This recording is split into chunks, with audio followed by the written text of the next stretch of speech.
भोलेनाथ सदैव प्रसन्न चित्त रहने वाले हैं, सदैव प्रसन्न।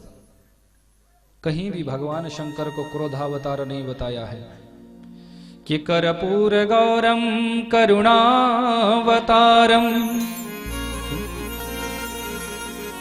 कामदेव को अपने तीसरे नेत्र को खोलकर भस्म कर देते हैं, पर कहीं भी भगवान शंकर को उपमा क्रोधावतार से नहीं दी है। कर्पूर गौरम करुणावतारम, ये करुणा के अवतार है। ऐसे भूत भावन भोलेनाथ के श्री चरणों में हम सभी प्रणाम करते हैं। बोले उमापति महादेव की। आओ भागवत कथा का दर्शन। कल के कथा प्रसंग में आप सभी ने दर्शन किया कि मेरे परात्पर प्रभु ने पांडवों का रक्षण हर परिस्थिति में किया। भगवान अपने भक्तों का रक्षण हर समय करते हैं, हर परिस्थिति में करते हैं, पर हमारा विश्वास होना चाहिए। यदि हम पूर्ण विश्वास के साथ भगवान की शरणागति में जाते हैं तो प्रभु हर परिस्थिति में हमारी रक्षा करते हैं। कि जाको राखे सांवरा मार सके ना कोई, बाल न बांका कर सके जो जग बैरी हो।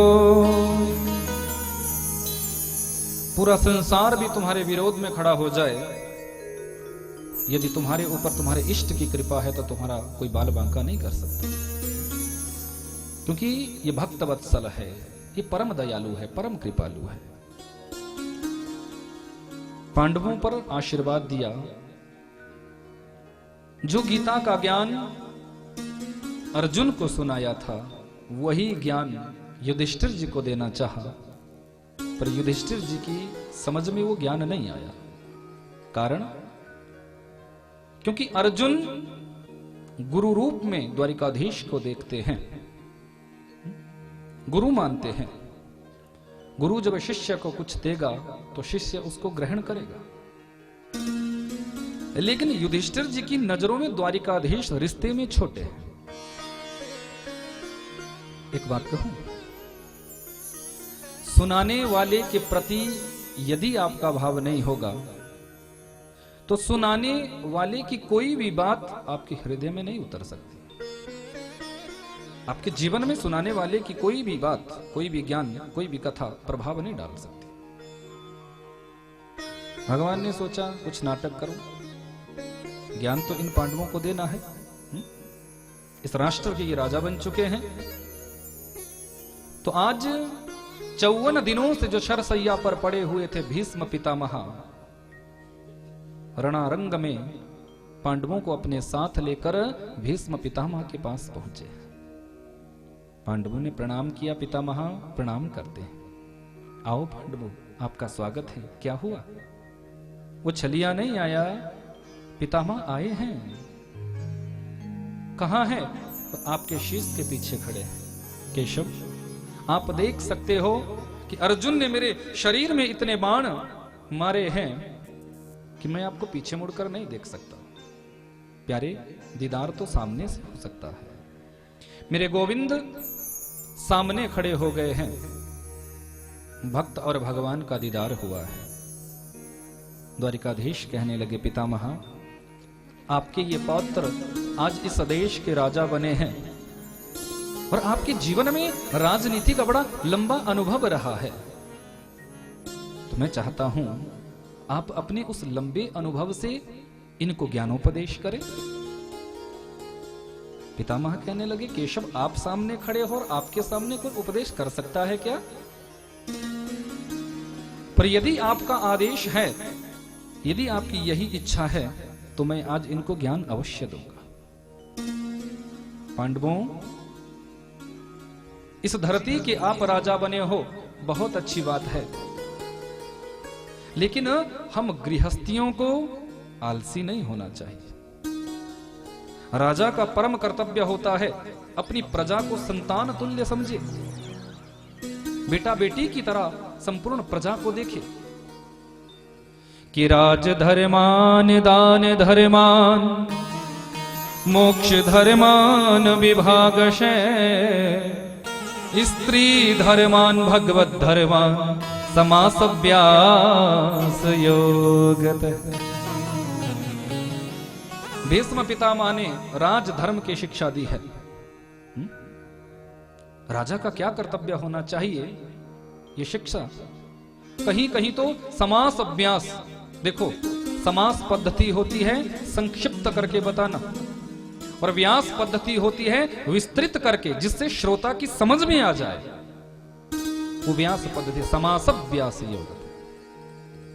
तो कहीं कहीं समास पद्धति से, कहीं कहीं व्यास पद्धति से भीष्म पितामह ने पांडवों को ज्ञान दिया है कि पांडवों, शत्रु भी यदि शरणागति में आ जाए तो उसे शरणागति देना, उसे कभी छोड़ना नहीं, त्यागना नहीं, अभयदान देना, अपनी नजरों के सामने कभी पाप होते हुए नहीं देखना, पूरी प्रजा को अपने पुत्र तुल्य समझना, अपने संतान तुल्य समझना, परिवार की तरह समझना। और हे पांडवों, खूब धन अर्जित करके उस कमाए गए धन का दान भी जरूर करना। दान की महिमा भी यहां दान धर्मान, दान देने का क्रम बड़े अच्छे तरीके से भीष्म पितामह ने बताया, क्योंकि दान देने से हमारा धनकोश पवित्र होता है। आप चाहते हैं कि आप के धनकोश में पवित्रता बनी रहे, तो धनस्य त्रिविधा गति, 3 गतियां यहां बताई, दान, नाश और भोग। यस्य प्रथम गति न भक्ति तस्य तृतीय गति भक्ति। जो दान, धन जो दान में नहीं दिया जाता, उस धन की फिर तीसरी गति होती है, वो विनाश को प्राप्त होता है। ये जो कथा आयोजन होते हैं, संत महात्माओं की सेवा में जो दान दिया जाता है, ये धन की श्रेष्ठ गति बताई है। जितने भी हम ये सत्कर्म करते हैं, सत्कर्मों में खर्च किया हुआ धन, धन की श्रेष्ठ गति को प्राप्त होता है। कि तन पवित्र सेवा किए धन पवित्र कर दान, मन पवित्र हरि भजन सो होत त्रिविध कल्याण। तन पवित्र सेवा किए, इस शरीर की पवित्रता कैसे होती है? जब हम साधु संतों की सेवा करते हैं, जब सद्गुरुओं की हम सेवा करते हैं, माता पिता के चरणों की सेवा करते हैं, सास ससुर के चरणों की सेवा करते हैं, दीन दुखियों की जब हम सेवा करते हैं, अपने से बुजुर्गों की, बड़ों की जब हम सेवा सत्कार करते हैं, तो ये शरीर हमारा पवित्र होता है। तन पवित्र सेवा किए धन पवित्र कर दान। और यदि अपने धन को पवित्र करना चाहते हो तो दान देना प्रारंभ कर दो। मैं अपने लिए नहीं कह रहा हूं, पर जहां कहीं भी आपका मन हो, जहां कहीं भी कोई सत्कर्म हो, जहां कहीं भी कोई श्रेष्ठ कर्म हो, जहां कहीं भी आपके द्वार पर कोई संत आ जाए, तो खाली हाथ उसको कभी जाने मत देना, कुछ ना कुछ जरूर देना। क्योंकि दान देने से हमारा धनकोश पवित्र होता है। पर एक बात याद रखना, आपने दान दिया और दान देने के बाद उसको गिन दिया, अभिमान आपके अंदर आ गया कि मैंने तो ये दे दिया, मैंने तो मनसा माता मंदिर में इतना धन दे दिया, मैंने तो मनसा माता मंदिर में ये सेवा कर दी। 10 जगह यदि आपने उस दान को गा दिया तो तुम्हारे द्वारा दिया गया दान वो निष्फल हो जाता, उसका कोई फल नहीं है। शास्त्रों में तो यहां तक आया है, स्कंद महापुराण में स्पष्ट लिखा है कि दाहिने हाथ से यदि आप दान देते हो तो बाएं हाथ को भी पता नहीं चलना चाहिए कि तुमने क्या दिया है। वो दान देने की महिमा है। और हम लोग दान कैसे करते हैं? 10 रुपए किसी को देंगे, वो भी दिखाकर, नोट थोड़ा सीधा कर लेंगे कि कोई देख भी रहा है मुझे। ये दान देने का क्रम नहीं है, ये दान देने का क्रम बिल्कुल नहीं है। रहीम दास जी रोज आए हुए अभ्यागतों के लिए, संत महापुरुषों के लिए दान देते थे, पर उनके देने का नियम था, जब वो देते थे तो अपनी नजरें नीचे झुका लेते थे। किसी ने पूछा, बाबा आप आए हुए भक्तों के लिए देते हो पर उनका चेहरा तक नहीं देखते, अपनी नजर नीचे झुका लेते हो, क्यों? तो बाबा रहीम दास जी ने बड़ी सुंदर बात कही है कि देनहार कोई और है, भेजत है दिन रे, कि देनहार कोई और है, भेजत है दिन रे, लोग भरम हम पे करे, ताते नीचे न। देने वाली ताकत तो कोई और है, देने वाली शक्ति तो कोई और है, पर लोग तो यही सोचते हैं कि बाबा रहीम दास दे रहे हैं। अरे बाबा रहीम दास किसी को क्या दे सकता है? कोई सामर्थ्य है हमारी कि हम किसी को कुछ दे पाए, हम किसी को कुछ दे सके? मुझे ग्लानि हो जाती है, मुझे लज्जा आ जाती है कि सामने वाला तो यही सोच रहा है कि ये दे रहा है, बस इसी भाव में डूबकर संकोच से मेरी नजरें झुक जाती है कि कहीं सामने वाला ये ना सोच बैठे कि मैं दे रहा हूं, देने वाला तो परात्पर प्रभु गोविंद मधुमाधव है, ये देने का क्रम है। और हम आप थोड़ा सा दान पुण्य कर देते हैं तो 10 जगह उसको गाते हैं, 10 जगह उसको बताते हैं कि हमने ये दिया, हमने वो दिया, ये देने का क्रम नहीं है। भीष्म पितामह कहते हैं, दान धर्मान, हे पांडवों अपने धनकोश को यदि पवित्र करना चाहते हो तो जरूर कुछ ना कुछ हमें दान करना चाहिए, तब हमारा धनकोश पवित्र होता है, हमारे धन की पवित्रता होती है। और मन पवित्र हरि भजन सो, यदि इस मन की पवित्रता चाहते हो तो ये मन पवित्र कैसे होगा? तो बताया परमात्मा के भजन से। गुरु तुम्हें जिस मंत्र को देते हैं 24 घंटे 8 पहर जब भी तुम्हें समय मिलता है उस मंत्र को जपो। किसी संत के द्वारा तुम्हें कोई यदि मंत्र मिलता है तो उस मंत्र को जपो। यदि कुछ भी तुम्हें नहीं आता तो राम राम कृष्ण कृष्ण भी यदि तुम गाओगे तो भी तुम्हारा कल्याण हो जाएगा। भक्तवत्सल भगवान की, क्योंकि परमात्मा का नाम ही कल्याण कारक होता है। हे पांडवों, राजा का परम कर्तव्य होता है कि किसी भी परिस्थिति में अपनी नजरों के सामने कभी पाप होते हुए न देखे, अधर्म होते हुए न देखे, व्यभिचार होते हुए न देखे। सामर्थ्य है तो उस अत्याचार को, पापाचार को रोको, और यदि सामर्थ्य नहीं है तो वहां से उठकर चले जाओ, पर नजरों के सामने कभी पाप मत देखो। ये उपदेश जब पितामह कर रहे थे तो बीच में द्रौपदी खड़ी है। द्रौपदी को इस बात पर हंसी आ गई। पितामह के सामने हंसना कोई छोटी बात नहीं। और द्रौपदी से पूछा, बेटी मैं तीन सजगता के साथ आपको ज्ञानोपदेश कर रहा हूं और तुम हंस रही हो, क्यों? द्रौपदी तो घबरा गई, बोले ना पितामह ना, बस बस ऐसे ही। बोले नहीं नहीं नहीं, एक कुलवती नारी बिना कारण से हंस नहीं सकती। एक कुलीन परिवार की स्त्री बिना कारण से कभी हंसती नहीं, उसकी हंसी में कोई ना कोई कारण होता है। आज तुम्हें बताना होगा, मैं इस अंतिम कुंठा को लेकर मरना नहीं चाहता, तुम्हें बताना होगा कि तुम्हें हंसी क्यों आई। आज द्रौपदी आवेश में आ गई है, बोलना शुरू किया, पितामह आज बड़े ज्ञान की बातें कर रहे हैं आप, आज बड़े धर्म अधर्म की बातें कर रहे हैं आप, न्याय अन्याय की बातें, नीति अनीति की बातें आप कर रहे हैं, पर उस दिन आपका यह ज्ञान कहां चला गया था जब मैं रजस्वला धर्म में थी और दुष्ट दुशासन मेरे साड़ी को खींचता हुआ, केसों से पकड़कर घसीटता हुआ मुझे सभा के बीच में लाया था। सबसे ऊंचे सिंहासन पर आप बैठे थे। मैंने आपसे बार बार निवेदन किया, पितामह आपकी नजरों के सामने ये क्या हो रहा है? आप यदि एक इशारा भी कर देते तो औकात नहीं थी दुशासन की जो मेरे साड़ी के पल्लू को स्पर्श भी कर पाता, पर आपने तो अपनी नजरें नीचे झुका दी थी, क्यों?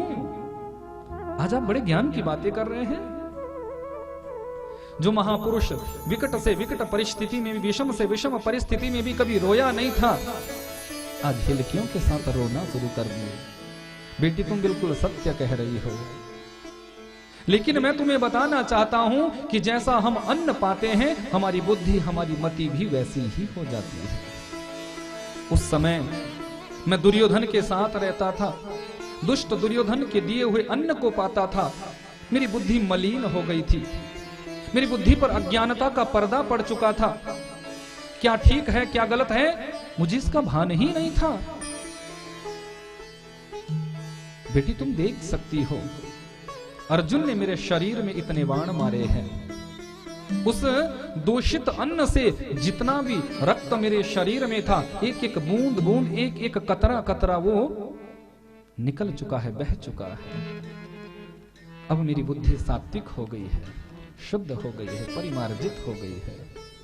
मैं ये ज्ञानोपदेश कर रहा हूं। द्रौपदी चरणों में गिर गई, पितामह आपकी आत्मा को कष्ट देने का मेरा कोई मंतव्य नहीं था, पर अपना दुख याद आ गया इसलिए अपने आप को रोक नहीं पाई। ना बेटी ना, तूने बिल्कुल ठीक कहा, तूने गलत कहा ही क्या। पर अब मैंने जो ज्ञान देना था मैंने दे दिया। अब दो बातें द्वारिकाधीश से करना चाहता हूं। केशव, मुझे अपने जीवन के 154 जन्म याद है। मैंने उन जन्मों में कभी कोई पाप कर्म नहीं किया है, पर आपसे मैं निवेदन करना चाहता हूं कि मेरे इस जन्म में मुझे ये बाणों की सैया क्यों मिली, क्यों मुझे ये बाणों की सैया मिली, ऐसा कौन सा मेरा कर्म था। मेरे गोविंद मुस्कुराए, पितामह आपको तो अपने 154 जन्म ही याद है, पर मुझे तो तुम्हारे सैकड़ों जन्म याद है।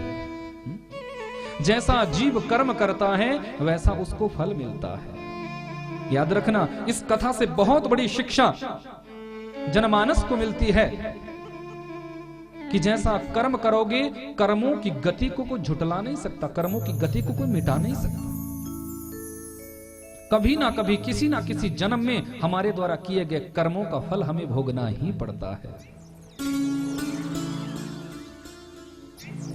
कर्मणा जायते जंतु कर्मणैव विलीयते, सुखम दुखम भयम क्षेमम कर्मणैवाविपद्यते। भगवान ने गीता जी में स्पष्ट किया है कि ये जो जीवन में सुख आता है अपने कर्मों से, जीवन में दुख आता है वो भी अपने कर्मों से।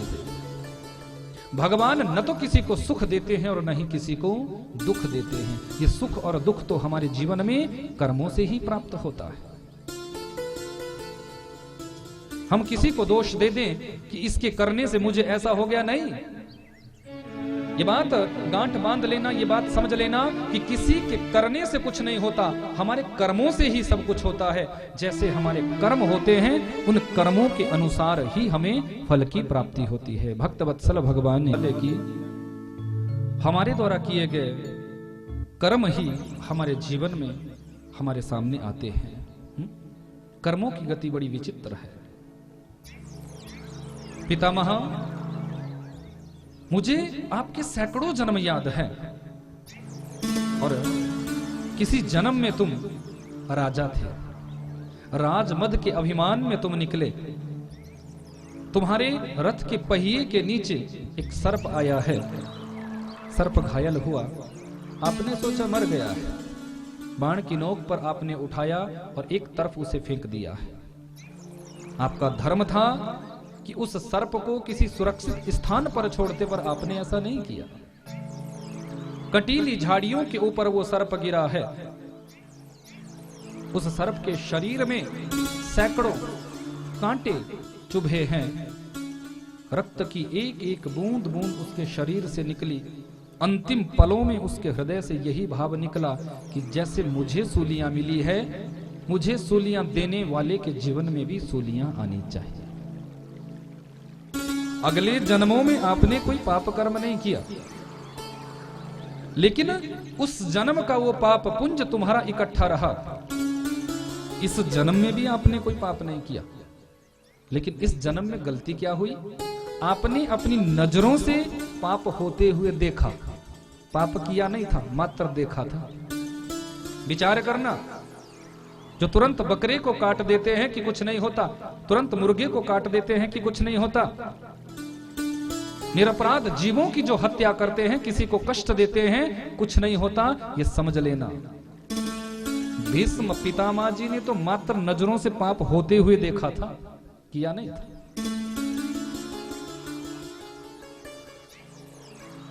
इसी कारण तुम्हें इस जन्म में अर्जुन के द्वारा ये बाणों की सैया प्राप्त हुई है। अर्जुन के द्वारा तुम्हें बाणों की सैया मिली। आज भीष्म पितामह प्रसन्न हो रहे हैं। केशव, मन में जो कंठा, मन में जो संशय उत्पन्न हुआ था, शंका उत्पन्न हुई थी, वो आज शांत हो गई है। अब मेरी बुद्धि शुद्ध हो चुकी है, अब मेरी बुद्धि में कोई दोष नहीं है। केशव, अब जाना चाहता हूं। अर्जुन का साहस इतना नहीं था कि भीष्म पिता को मार सकता, इंद्र भी मुझे नहीं मार सकता।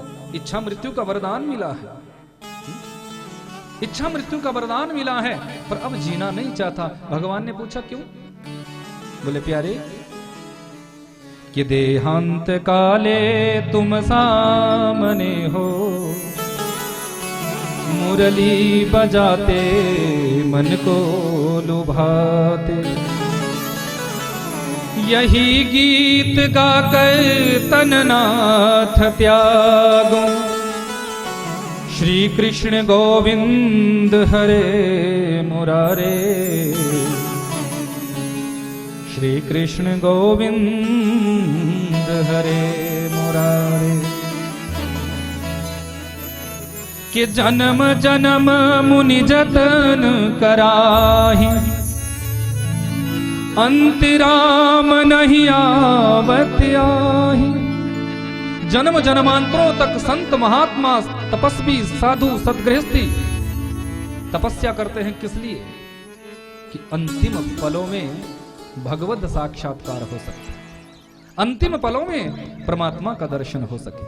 पर क्या संभव है? मेरा कितना ऊंचा सौभाग्य है कि मैं शरसैया पर लेटा हुआ हूं और मुझे दीदार गोविंद का हो रहा है। प्रभु, जानना चाहता हूं। बड़ा सुंदर मनोभाव यहां भीष्म पितामह का है। प्यारे, तेरे चरणों में मैं आ सकूं, तेरे चरणों का दीदार मुझे हो सके, इससे बड़ा और क्या मेरा भाग्य होगा।